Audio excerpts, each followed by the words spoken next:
Je me tourne vers vous, Hélène Manrino. Oui. Rebonjour, journaliste, Rebonjour. présentatrice. Le grand public, une partie de la profession vous a découverte ici dans Culture Média, on peut le dire. Vous avez assuré pendant 2 ans une séquence dont on me parle encore, y compris cet été, le portrait inattendu de l'invité. C'est dire tout ce qu'on trouve jamais dans la presse, surtout pas sur Wikipédia, ce qu'il n'a jamais raconté.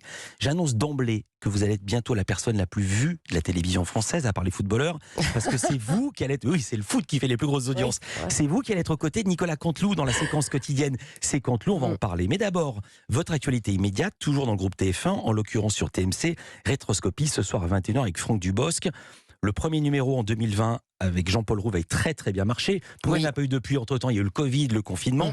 Voici le deuxième numéro. D'un mot, le concept, c'est lequel? Le concept, c'est une interview d'un artiste. Donc là, c'est Franck Dubosc, vous l'avez dit.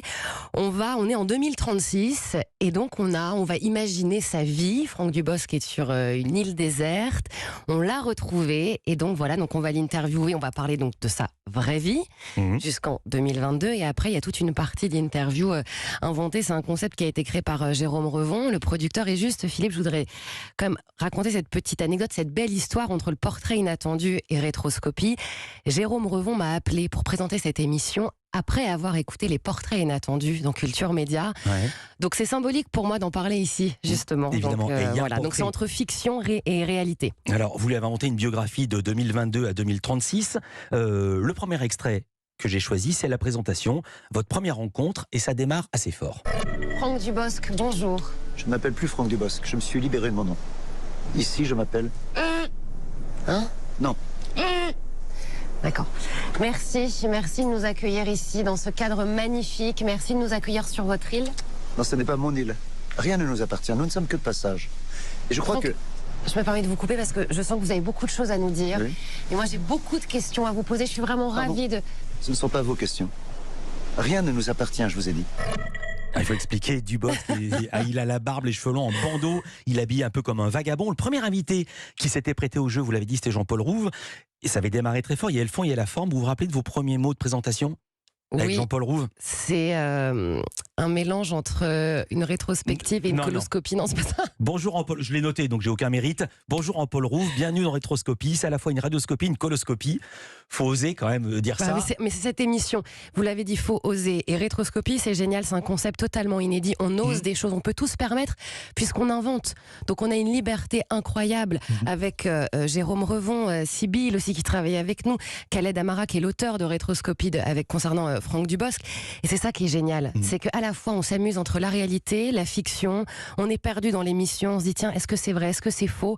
C'est un terrain de jeu de dingue. Et c'est important de le dire, je suis vraiment très fière de présenter cette émission. Et puis je veux pas spoiler, mais il vit sur cette île déserte, mais il y a quand même un ermite. Vous verrez qui il est, je veux pas le dire parce que c'est tellement C'est génial. incroyable. Mais le tournage. Je m'attendais Oh là là. absolument pas à ça. On voit la dernière apparition de Dubosc à la télévision dans Koh-Lanta. Il y a une séquence inédite avec Denis Brognard, Koh-Lanta, les flots bleus. Et puis vous l'avez dit, et c'est très émouvant, il y a son portrait inattendu. Vous avez raconté son enfance, évoqué des choses et surtout des gens dont il n'avait jamais parlé. Son père, oui, mais pas son parrain. Un papa taiseux, certes, mais qui aimait les choses sans turbulence. Chaque fois qu'on... Ouais. Et puis l'autre commandant, c'est votre parrain, Gérard. D'ailleurs, les deux, vous avez offert un sublime train électrique et il vous avait construit sur une grande planche tout un décor avec des herbes et faux arbres. Ouais. Vous allez me faire chialer. Je suis très... C'est marrant parce que c'est très... Dès qu'on parle de mon père ou quoi, je sais pas pourquoi, je suis toujours très ému.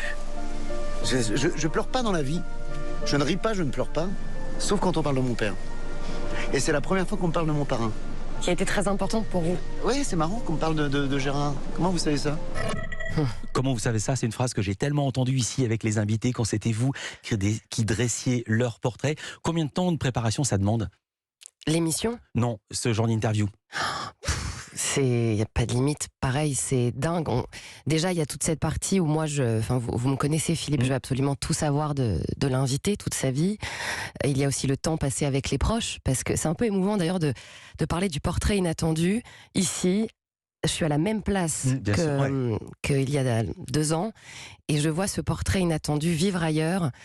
Donc tout se mélange un peu là finalement, mais donc c'est très long toute cette partie interview, portrait, et puis aussi cette partie fiction. Il y a eu beaucoup de réunions avec Franck, Khaled, avec Sybille, Dia, Jérôme Revon, enfin toute l'équipe. C'est une vraie famille Rétroscopie. On se donne aucune limite dans la préparation. J'ai repéré quelque chose au générique. Il y a une signature avec un gros R, Rouve et Revon. Il y a Jean-Paul Rouve dans la bande aussi.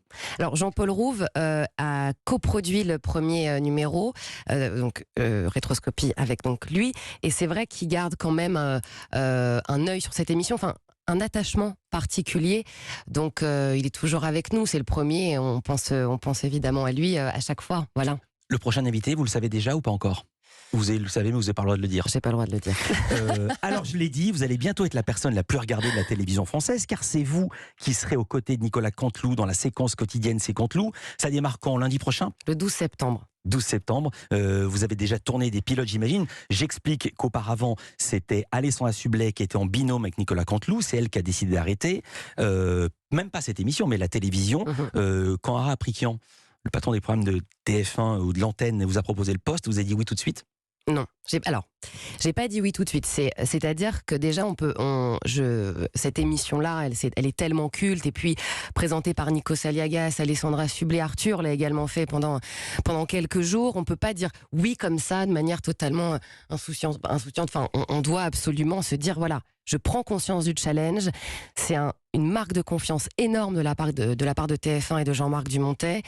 Donc avant de dire oui, je veux être sûre d'être capable de le faire, et je veux prouver que je peux le faire correctement. Donc il y a eu des essais. Vous avez fait des pilotes ? Évidemment, il y a eu même des essais, une rencontre avec Jean-Marc Dumontet, avec les auteurs, avec Nicolas Canteloup. Et avant de dire oui, il faut que toute la magie opère et qu'on se dise bon bah oui, c'est bon, on peut y aller. Donc ça a opéré, puisque sinon vous aurez dit non. Je précise que Jean-Marc Dumontet, c'est le producteur de Nicolas Canteloup. Vous avez dit aux Parisiens, c'est en début d'été, nous travaillons sur une évolution dans le programme. Ce sera laquelle ? Il y aura quoi de nouveau ? On teste de nouvelles formules, Nicolas et moi ensemble, peut-être côte à côte. Voilà, on fait évoluer avec le programme, avec ma personnalité, avec celle de Nicolas et moi réunis également. Donc voilà, pareil, avec cette émission, on peut tout se permettre aussi. C'est ça qui est bien. Hélène, la saison passée, vous aviez beaucoup d'autres activités dans le groupe TF1. Il y avait Appel d'urgence, il y avait les grandes séries documentaires sur TFX, la matinale sur LCI en duo avec Stéphane Etcheverry. Vous tirez quel bilan de cette expérience de la matinale, à part la santé ? Peu d'heures de sommeil. Oui, voilà. C'est ça, il faut se lever très très tôt pour une matinale. 2h30, oui. D'ailleurs, je remercie tous mes proches d'avoir compris mon rythme, d'avoir compris, mais non, je peux pas venir là. Mais non, mais c'est une expérience tellement enrichissante, vous savez, une année d'infos, c'est dingue, avec l'actualité que l'on connaît, le Covid, la présidentielle, la guerre en Ukraine, ce 24 février, véritablement, notre rythme a changé avec la matinale. Donc ça a été très enrichissant, et puis on avait une responsabilité aussi d'accompagner les gens dans cette actualité extrêmement difficile. Et donc on apprend sur le métier. Moi évidemment en tant que journaliste j'ai appris beaucoup, et sur nous-mêmes aussi, parce que quand on se lève le matin très tôt, on est de bonne humeur. On n'a pas le droit de tirer la gueule, pardon, mais oui, mais c'est vrai. C'est vrai. Juste une question, vous auriez continué, si vous n'avez pas proposé C'est Canteloup, vous auriez continué la matinale sur LCI à ces horaires-là ? Oui, je pense. Vous avez mis tellement de temps à répondre que je ne vous crois pas. Non, mais je me suis pas posé la question, parce que Canteloup est arrivé, donc c'est vrai que là, vous... Ouais. Oui, peut-être différemment, parce que c'est vrai qu'avec la guerre en Ukraine, j'ai eu envie, vous savez, je suis partie sur le terrain, beaucoup pendant le confinement, pour des reportages, et c'est vrai qu'il y a eu cette envie aussi de retourner sur le terrain, donc peut-être d'une forme différente, je sais pas. Et puis on vous a vu le dernier jour en larmes, il y avait le correspondant dans le Nord qui s'est retrouvé devant votre maison à Valenciennes. C'était quand même quelque chose. Bah oui, mais dès qu'on parle de ma famille, de Valenciennes, tout ça, c'est vrai que les larmes... Ils vous écoutent, vos parents, en ce moment ? Oui, ils sont chez moi d'ailleurs, à Paris. Je les salue. Moi aussi, à tout à l'heure. Ça démarre le 12 septembre. Canteloup. Ouais. Oui. Vous avez le trac, vous êtes dans quel état ? Ah, mais je suis complètement stressée, mais c'est de l'adrénaline, et puis j'ai tellement envie de relever ce challenge. C'est génial, c'est génial, je suis hyper heureuse. Faut retenir ça. Merci beaucoup Hélène Manarino. Avant le 12 septembre, je rappelle, Rétroscopie, c'est sur TMC ce soir à 21h avec Franck Dubosc et un ermite qu'on n'attendait absolument pas là. Merci d'avoir été dans ce studio. J'ai été ravie d'être face à vous à cette place, et je continue de vous écouter. Merci beaucoup.